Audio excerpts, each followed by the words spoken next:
Shalom Bapak Ibu, puji nama Tuhan. Renungan pada pagi hari ini terambil di dalam kitab 1 Yohanes pasal 4 ayat 2 dan 4. Demikianlah kita mengenal roh Allah. Setiap roh yang mengaku bahwa Yesus Kristus telah datang sebagai manusia berasal dari Allah. Kamu berasal dari Allah, anak-anakku, dan kamu telah mengalahkan nabi-nabi palsu itu. Sebab roh yang ada di dalam kamu lebih besar daripada roh yang ada di dalam dunia.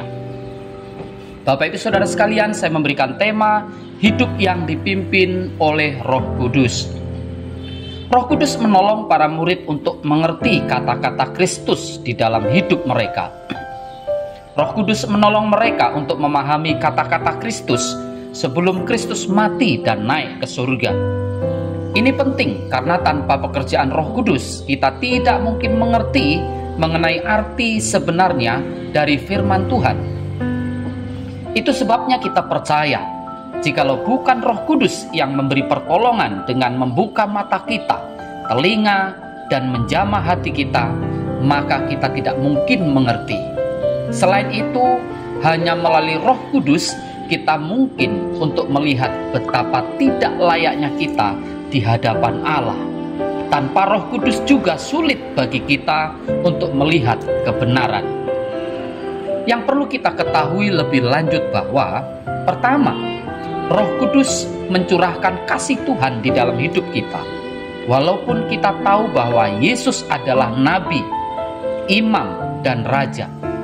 Tetapi jika kita tidak pernah merasakan kasih Allah, maka kita tetap sulit untuk berubah. Roh Kuduslah yang mencurahkan kasih Tuhan di dalam hidup kita. Dan pengharapan tidak mengecewakan, karena kasih Allah telah dicurahkan di dalam hati kita oleh Roh Kudus yang telah dikaruniakan kepada kita.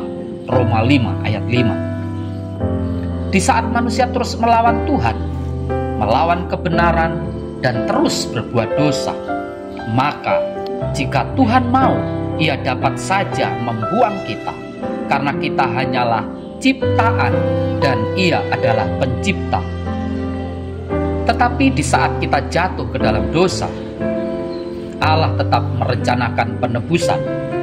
Di dalam kasih-Nya, Allah telah mengaruniakan anaknya sendiri untuk datang ke dalam dunia, mati bagi saudara dan saya. Allah tidak pernah memberikan barang sisa kepada manusia, tetapi seringkali kitalah yang memberikan barang sisa kepada Tuhan. Betapa besarnya kasih Tuhan kepada kita. Itu sebabnya jika Roh Kudus tidak mencurahkan kasih Allah itu kepada kita, kita tidak mungkin dapat mengerti cinta Tuhan.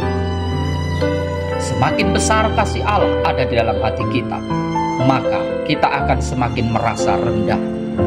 Tidak mungkin orang yang merasakan kasih Tuhan dapat seenaknya berbuat dosa, karena kasih itu sudah dicurahkan oleh Roh Kudus ke dalam hati kita masing-masing.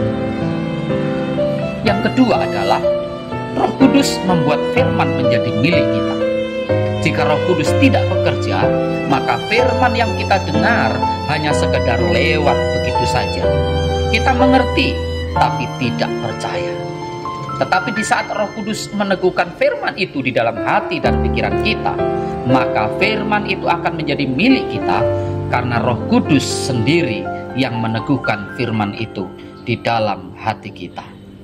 Ia mau kehidupan kita dipenuhi oleh Roh-Nya, yang berarti supaya gaya hidup kita seturut dengan kemauan Tuhan.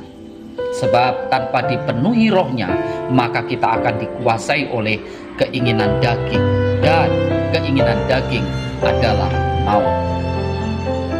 Agar Roh Kudus dapat memimpin kita, diperlukan kesediaan untuk menundukkan diri dan kerelaan hati mengikuti kehendak-Nya.